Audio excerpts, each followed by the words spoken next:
She thought he was just a poor disabled beggar. Every day she shared her little food with him. But then one morning everything changed. Who was this man truly? Why had he chosen her? What secret had he been hiding all along? Sit back, because this story will touch your heart. This is the story of Lami, a young woman struggling to survive, and a man in a battered wheelchair everyone mocked. Lami was only 23. She sold simple meals from a tiny wooden stall by the roadside, under a wide mango tree in the busy city of Cotonou. Her stall was built from old planks and rusty sheets, her sandals falling apart, her dress patched with scraps. And yet she always smiled. Even when exhaustion weighed on her, she greeted every customer warmly. "Good morning, sir, you are welcome." Every dawn, Lami rose before the sun to cook rice, beans, and yam porridge. Her hands moved fast, but her heart carried a quiet heaviness. She had no family, her parents had left her as a child. And she lived alone in a dark room, no electricity, no clean water. Just her fragile dreams. One afternoon, while she wiped down her bench, her friend Nanny asked, "Lami, why do you always smile, even when life is so hard?" Lami smiled softly. "Because tears cannot fill my pot." They laughed, but those words stayed with her. She had almost nothing, and yet she gave food to those who couldn't pay. In truth, that kindness was about to change everything. Every afternoon, something unusual happened. At the corner of the road a beggar appeared. In a broken wheelchair, wheels grinding harshly against the stones, grrk, grrk, grrk. People laughed at him or turned away in disgust. "Look at that filthy man again," a boy sneered. His legs were wrapped in dirty bandages, his face covered in dust, his eyes heavy and tired. Some said he stank, others that he was mad. But Lami never looked away. She called him Papa Milo. That scorching afternoon he wheeled himself to her stall. "You're back," Lami said softly, "you didn't eat yesterday." Papa Milo lowered his gaze, his voice weak. "I was too tired to come, I haven't eaten for days." Lami looked at her table. Only one plate of beans and yam remained, the meal she had saved for herself. She hesitated, then placed it before him. "Here, eat," she whispered. Papa Milo stared at the plate, then at her. You gave me your last plate again?" Lami smiled faintly. "I can always cook more when I get home." And suddenly, a simple act of kindness carried a power far greater than she could imagine. Have you ever done the same, helping someone even when you had almost nothing? Share your thoughts in the comments, and tell us where you're watching from. His hands trembled as he lifted the spoon. His eyes glistened though no tears fell. And in silence he began to eat while people stopped to watch. "Lami, why do you always give food to that beggar?" a woman asked. Lami smiled gently. "If I were the one in that wheelchair, wouldn't I want someone to care too?" Day after day, Papa Milo returned. He never begged, never shouted at strangers, never stretched out his hands. He simply sat quietly in his broken chair beside Lami's stall. The wheels rattling weakly, one tilted as if ready to collapse. While others ignored him, Lami always brought him food. Sometimes rice, sometimes beans with yam, always with a smile. One scorching afternoon she served 2 schoolchildren. Then glanced up, and there he was in his usual spot. His legs still wrapped in bandages, his shirt in tatters. But his presence steady, silent. Lami poured stew into a plate, added 2 pieces of meat, and approached him softly. "Papa Milo, your food is ready." He raised his head slowly, his eyes heavy yet softened when they met hers. "You always think of me," he murmured. She knelt and placed the plate gently beside him. "Even if the whole world forgets you, I will not." At that moment, a large black car screeched to a halt. The door opened, and a tall man stepped out. His shirt crisp and white, his shoes gleaming, his eyes sharp. Lami stood quickly, wiping her hands on her apron. "Hello, sir," she greeted. "Hello," he replied, but his gaze wasn't on her. His eyes locked on Papa Milo, unblinking, as though recognizing a face buried in memory. Papa Milo kept eating, but Lami saw he had stopped chewing. The man stepped closer, tilted his head, still staring. Then he turned to Lami. "Give me 1 plate of rice with sauce and meat." She served him quickly. When she handed the plate, he glanced once more at Papa Milo, his eyes uncertain, hesitant, then slipped back into his car and drove away. The next morning Lami woke early. She swept the ground, scrubbed her table, prepared the food. As the sun rose, she kept glancing down the road. "He'll be here soon," she whispered. "Papa Milo will come." But hours passed, no creaking wheels, no man in the chair. By noon her heart thudded faster. She stepped out from her stall, looking up and down the street. "Where is he?" she muttered. She asked Nanny, the vegetable seller nearby. "Auntie, have you seen Papa Milo today?" Nanny laughed, waving her hand. "That old man? Maybe he dragged himself to another street. He's got no legs, that one." Lami didn't laugh. She asked 2 boys selling water, "Have you seen the old man in the wheelchair today?" They shook their heads. She turned to a taxi driver nearby. "Sir, did you see Papa Milo this morning?"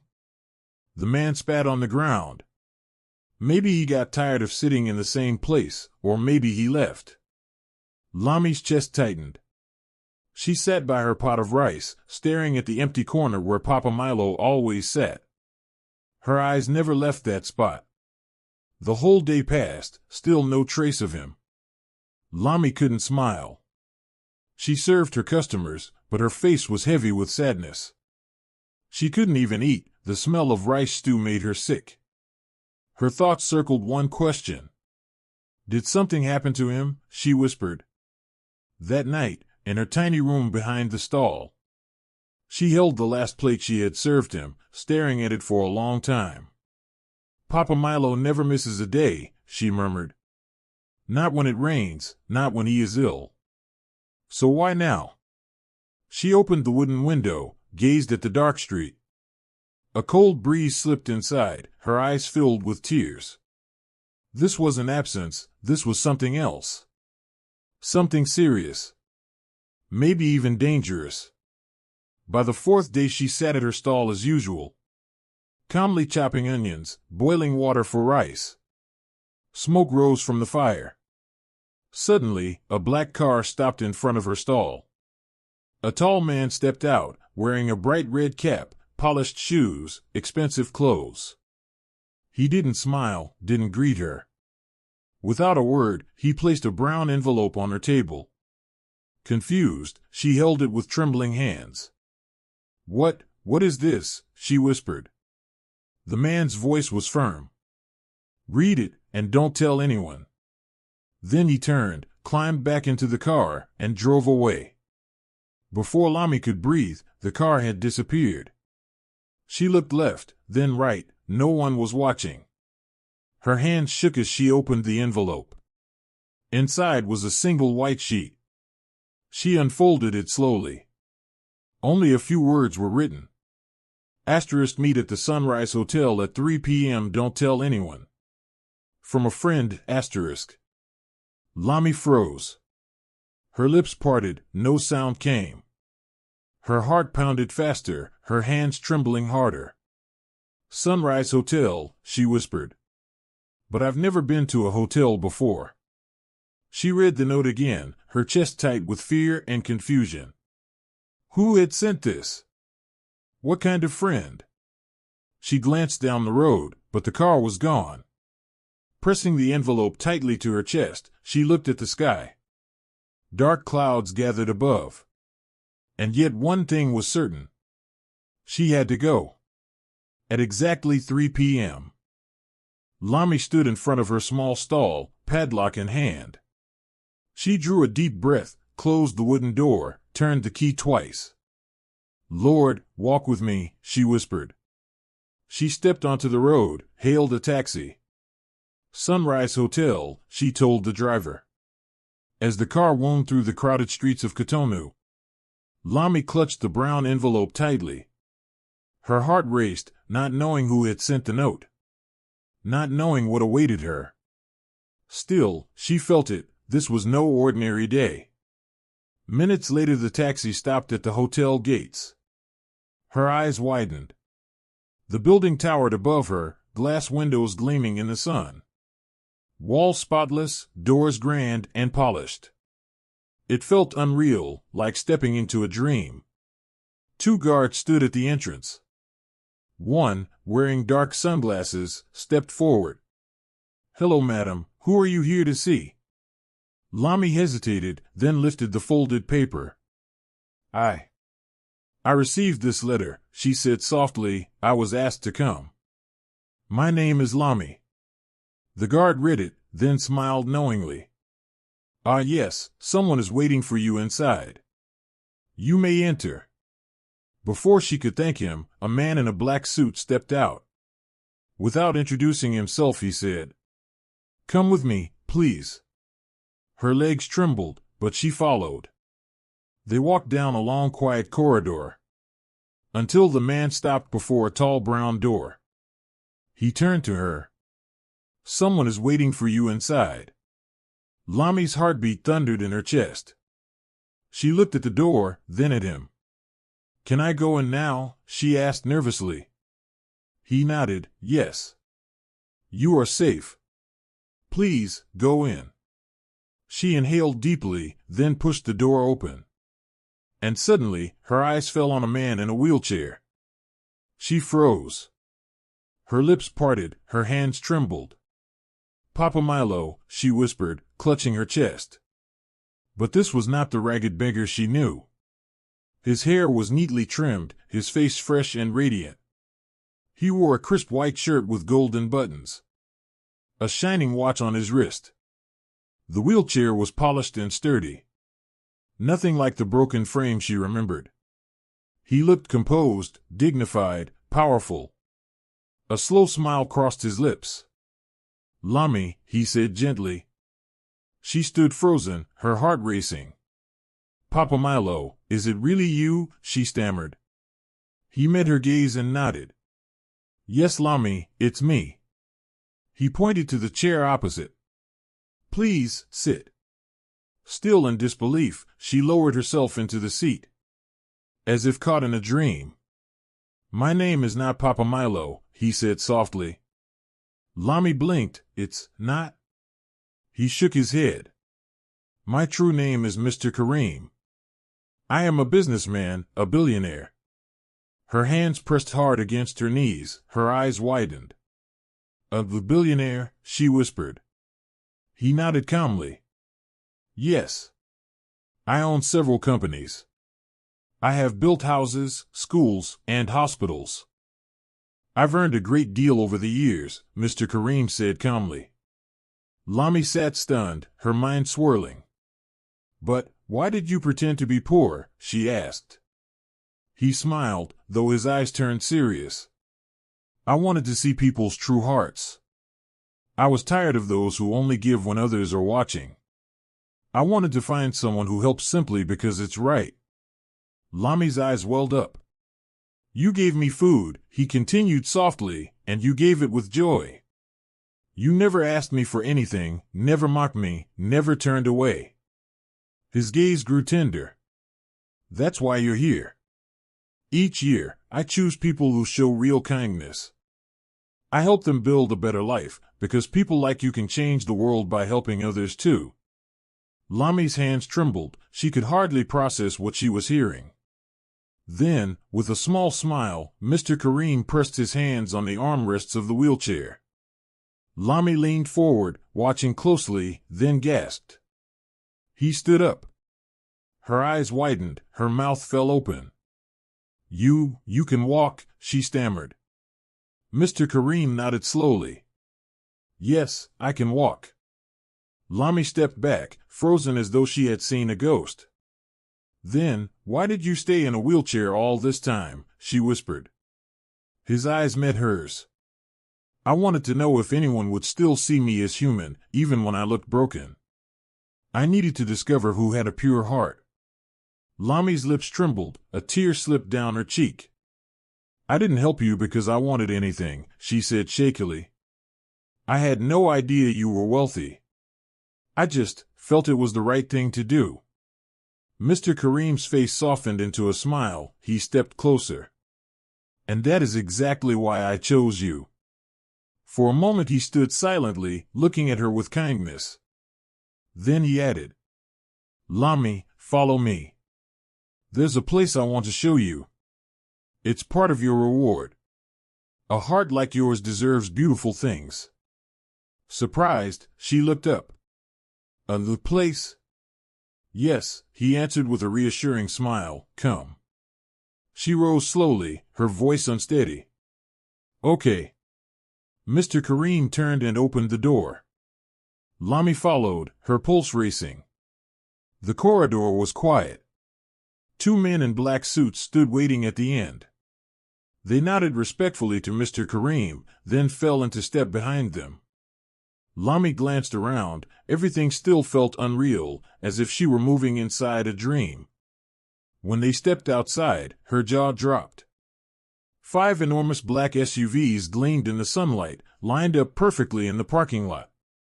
They shone like mirrors, each guarded by tall men in suits. Mr. Kareem walked straight to the first vehicle. A guard opened the door for him. Lami froze in shock, her chest tight, her mind blank. Mr. Kareem turned back with a gentle smile. Get in, Lami. She drew a deep breath, then slowly climbed inside. As the door shut, the other vehicles started their engines. Together, the convoy rolled out of the hotel gates, like a scene from a movie. Lami sat rigidly, her heart pounding. Where was he taking her? What was he about to reveal? The cars moved steadily through the city streets. From the window, she saw the rush of daily life, open shops, buses passing, people hurrying along. But her mind was consumed by one burning question. Where is he leading me? After nearly 2 hours, the convoy turned into a quiet, spotless street. The buildings sleek and modern with glass walls, bright signs, fresh paint everywhere. The cars came to a stop. Mr. Kareem stepped out first. A guard quickly opened Lami's door. Come, he said with a reassuring smile. But Lami froze. Right in front of her stood a massive, breathtaking building. It wasn't just a shop, it was a luxury restaurant worth millions. The kind of place only the wealthy could afford. Towering and elegant, floor-to-ceiling windows glistened. White marble-like walls gleamed, golden handles sparkled. Fresh flowers framed the entrance. Lami's jaw dropped.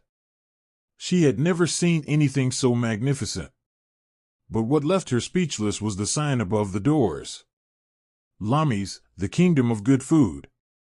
She stumbled back, staring as if her eyes were deceiving her. This is real, she whispered. Mr. Kareem nodded gently. Yes. It's yours. Mine, she breathed in disbelief. He reached into his pocket, pressed a set of keys into her trembling hands. Go inside, see for yourself. Her fingers shook as she unlocked the doors. The sight inside stole her breath. The floor gleamed like crystal. Large plush chairs surrounded glass and gold tables. Above her, lights sparkled like stars. The air carried the soft scent of flowers and spice. Everything brand new, perfect. At the back stretched a grand kitchen. Polished stoves, spotless pots, freezers, refrigerators. Even crisp uniforms neatly arranged for staff. Lami turned slowly, eyes brimming with tears. You bought all this for me? He stepped beside her, voice soft. Yes. You fed me from your little stall when you had almost nothing. Now I give you a place where kings and queens will dine. From this day forward, you will never suffer again. Lami dropped to her knees, hands covering her face. Tears poured down, tears of joy. I don't know what to say. You don't need to say anything, Mr. Kareem replied gently. Your kindness already said everything. From that day, Lami became the proud owner of one of the finest restaurants in Cotonou. It was nothing like her roadside stall. This place was grand and radiant. Walls glowing with elegant lights, chairs soft and spotless. Gentle music filling the air with peace. She no longer cooked with her own hands, no longer served customers alone. Professional chefs in white coats and tall hats prepared the meals. Waiters in fine uniforms served with grace and smiles. Lami now had an office upstairs. Her name engraved on the door, her portrait framed on the wall. Everyone respected her. Yet despite the wealth, comfort, and recognition, she never forgot where she came from. She never forgot Papa Milo. And she never forgot how one simple act of kindness had transformed her life forever. One morning, Lami's manager stepped into her office. Madam, the food truck is ready. Lami rose to her feet. Let's go, she replied. Outside, a large white van waited. On its side was written, Lami Food of Love, feed the hungry. It was her charity. Every week, these trucks drove through the city. Under bridges, near bus stops, around crowded markets. Delivering free meals to the poor. People lined up with hope in their eyes. Barefoot children, weary mothers, the elderly. Lami walked among them, handing out warm plates of food. Eat well, you are not forgotten, she said gently. One staff member whispered curiously, Madam, why do you do all this? Lami placed a hand on her chest. Because kindness brought me here. And now, I must pass it on. The worker nodded in silence, moved by her words. As people ate and smiled, sunlight fell softly across Lami's face. She lifted her eyes to the sky and whispered, Thank you, Mr. Kareem. Thank you for seeing me. Thank you. Then she stepped back into the van, heading out to feed another street. Her life had changed forever, but her heart remained the same. Glowing Star, this story leaves us with a lesson. Kindness is never wasted. Even when you have little, if you give with a pure heart, the reward may come when you least expect it. Backhand index pointing right. What did this story teach you? Share your thoughts in the comments, and let me know where you're watching from. Sparkle's Another Amazing Story is coming soon. So subscribe and turn on the notification bell to be the first to see it. If you enjoyed this story, click like and share it with your friends. Someone out there might need to hear it today. Thank you for watching. I'm grateful for your time and support. See you in the next story. Folded Hands.